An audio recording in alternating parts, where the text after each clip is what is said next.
Good evening. Tonight, tonight, we will be reading the story The Dream of Akinosuke. Akinosuke, yes. Okay. In the district called Toichi of Yamato Province, there used to live a goshi named Miyata Akinosuke. Here I must tell you that in Japanese feudal times there was a privileged class of soldier farmers, freeholders, corresponding to the class of yeomen in England, and they were called goshi. So, in Akinosuke's garden there was a great and ancient cedar tree, under which he was wont to rest on sultry days.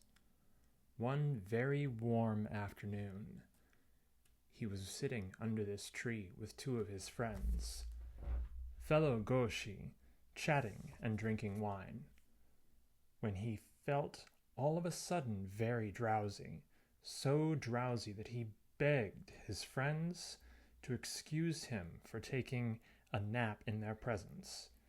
Then he lay down at the foot of the tree and dreamed this dream. He thought that as he was lying there in the garden, he saw a procession, like the train of some great daimyo descending a hill nearby, and that he got up to look at it. A very grand procession it proved to be, more imposing than anything of the kind which he had ever seen before, and it was advancing toward his dwelling. He observed in the van of it a number of young men richly apparelled, who were drawing a great lacquered palace carriage, or gosho guruma, hung with bright blue silk. When the procession arrived within a short distance of the house, it halted, and a richly dressed man, evidently a person of rank, advanced from it and approached Akinosuke, bowed to him profoundly, and then said, "Honored sir, you see before you a kerai, or vassal, of the Kokuo of Tokoyo, which is indefinite. It is uncertain. Okay. Tokoyo. My master, the king, commands me to greet you on his august name, yes, and to place myself wholly at your disposal. He also bids me inform you that he augustly desires your presence at the palace. Be therefore pleased immediately to enter this honorable carriage, which he has sent for your conveyance." Upon hearing these words, Akinosuke wanted to make some fitting reply, but he was too much astonished and embarrassed for speech, and in the same moment his will seemed to melt away from him, so that he could only do as the kerai bade him. He entered the carriage. The kerai took a place beside him and made a signal. The drawers, seizing the silken ropes, turned the great vehicle southward, and the journey began. In a very short time, to Akinosuke's amazement, the carriage stopped in front of a huge two-storied gateway of a Chinese style, which he had never seen before. Here the kerai dismounted, saying, "I go to announce the honorable arrival," and he disappeared. After some little waiting, Akinosuke saw two noble-looking men wearing robes of purple silk and high caps of the form indicating lofty rank, come from the gateway. These, after having respectfully saluted him, helped him to descend from the carriage, and led him through the great gate and across a vast garden to the entrance of a palace whose front appeared to extend west east to a distance of miles. Akinosuke was then shown into a reception room of wonderful size and splendor. His guides conducted him to the place of honor and respectfully seated themselves apart while serving maids in costumes of ceremony brought refreshments. When Akinosuke had partaken of the refreshments, the two purple-robed attendants bowed low before him and addressed him in the following words, each speaking alternately, according to the etiquette of courts. It is now our honorable duty to inform you as to the reason of your having been summoned hither. Our master, the king, augustly desires that you become his son-in-law, and it is his wish and command that you shall wed this very day the august princess, his maiden daughter. We shall soon conduct you to the presence chamber, where his augustness even now is waiting to receive you. But it will be necessary that we first invest you with the appropriate garments of ceremony. Having thus spoken, the attendants rose together and proceeded to an alcove containing a great chest of gold lacquer. Excuse me, the cat is screaming.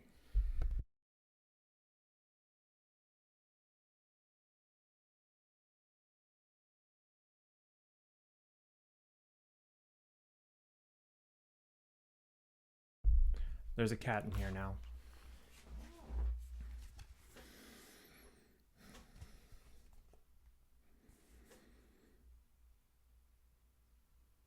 Having thus spoken, the attendants rose together and proceeded to an alcove containing a great chest of gold lacquer.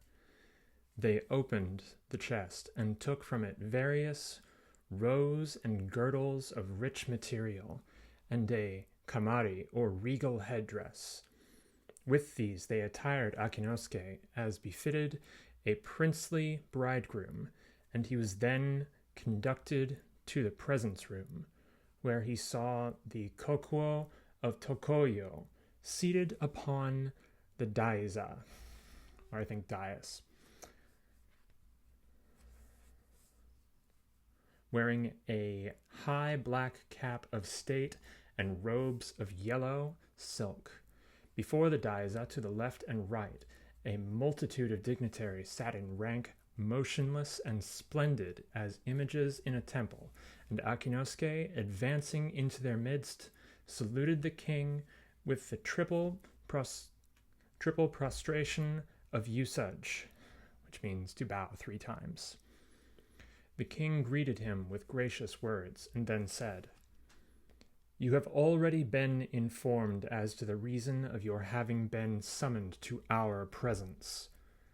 We have decided that you shall become the adopted husband of our only daughter, and the wedding ceremony shall now be performed." As the king finished speaking, a sound of joyful music was heard, and a long train of beautiful court ladies advanced from behind a curtain to conduct Akinosuke to the room in which his bride awaited him. The room was immense, but it could scarcely contain the multitude of guests assembled to witness the wedding ceremony. All bowed down before Akinosuke as he took his place facing the king's daughter on the kneeling cushion prepared for him. As a maiden of heaven the bride appeared to be, and her robes were beautiful as a summer sky, and the marriage was performed amid great rejoicing. Afterwards, the pair were conducted to a suite of apartments that had been prepared for them in another portion of the palace, and there they received the congratulations of many noble persons, and wedding gifts beyond counting. Some days later, Akinosuke was again summoned to the throne room. On this occasion, he was received even more graciously than before, and the king said to him, "In the southwestern part of our dominion, there is an island called Raishu. We have now appointed you governor of that island. You will find the people loyal and docile, but their laws have not yet been brought into proper accord with the laws of Tokoyo, and their customs have not been properly regulated. We entrust you with the duty of improving their social condition as far as may be possible, and we desire that you shall rule them with kindness and wisdom. All preparations necessary for your journey to Raishu have already been made." And so Akinosuke and his bride departed from the palace of Tokoyo, accompanied to the shore by a great escort of nobles and officials, and they embarked upon a ship of state provided by the king, and with favoring winds they safely sailed to Raishu, and found... Cat. Come here. Come on. Come say hi to the good people. Come on up. Come on. All right. Anyway, he'll come back if he wants to.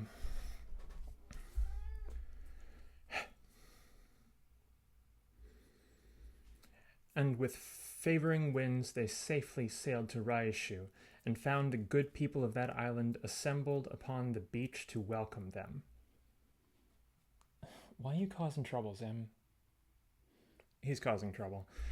Anyway, Akinosuke entered at once upon his new duties, and they did not prove to be hard. During the first 3 years of his governorship, he was occupied chiefly with the framing and the enactment of laws, but he had wise counselors to help him, and he never found the work unpleasant. When it was all finished, he had no active duties to perform, beyond attending the rites and ceremonies ordained by ancient custom. The country was so healthy and so fertile that sickness and want were unknown, and the people were so good that no laws were ever broken, and Akinosuke dwelt and ruled in Raishu for 20 years more, making in all 23 years of sojourn, during which no shadow of sorrow traversed his life. But in the 24th year of his governorship, a great misfortune came upon him, for his wife, who had borne him 7 children, 5 boys and 2 girls, fell sick and died. She was buried with high pomp on the summit of a beautiful hill in the district of Hanryoko, and a monument exceedingly splendid was placed upon her grave. But Akinosuke fell such grief at her death that he no longer cared to live.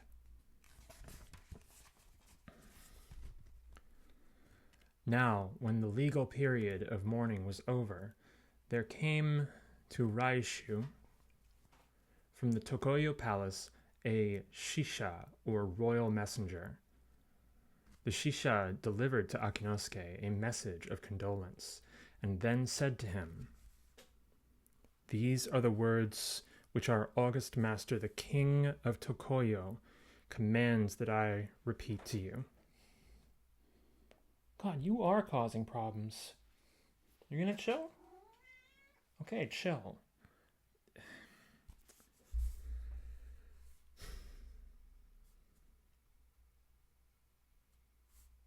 Commands that I repeat to you.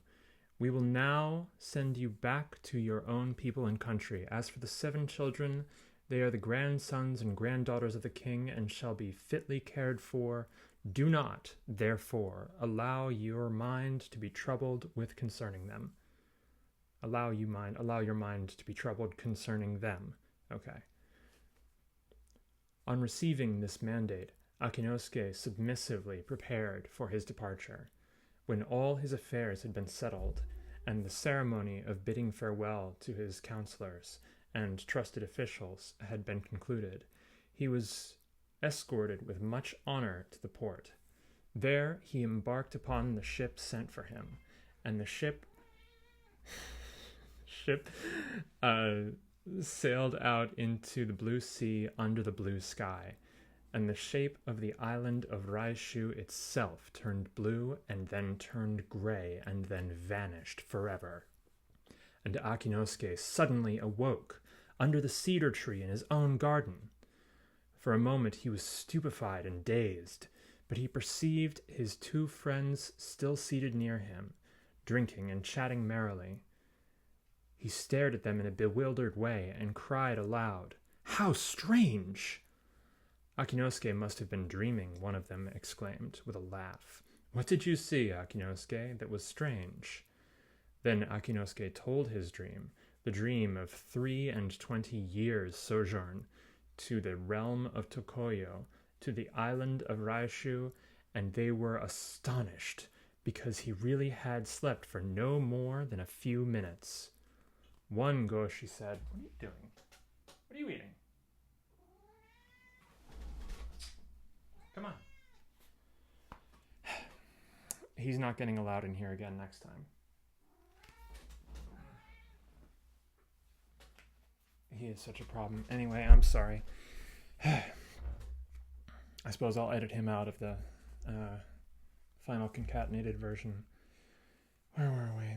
One Goshi said, "Indeed, you saw strange things. We also saw something strange while you were napping. A little yellow butterfly was fluttering over your face for a moment or two, and we watched it. There it alighted on the ground beside you, close to the tree, and almost as soon as it alighted there, a big ant came out of a hole and seized it and pulled it down into the hole. Just before you wake up, we saw that very butterfly come out of the hole again and flutter over your face as before, and then it suddenly disappeared. We do not know where it was, or where it went." "Perhaps it was Akinosuke's soul," the other Goshi said. "Certainly I thought I saw it fly into his mouth, but even if that butterfly was Akinosuke's soul, the fact would not explain his dream." "The ants might explain it," returned the first speaker. "Ants are queer beings, possibly goblins. Anyhow, there's a big ant's nest under that cedar tree." "Let us look," cried Akinosuke, greatly moved by this suggestion, and he went for a spade. The ground about and beneath the cedar tree proved to have been excavated, in a most surprising way, by a prodigious colony of ants. The ants had furthermore built inside their excavations and their tiny constructions of straw, clay, and stems bore an odd resemblance to miniature towns.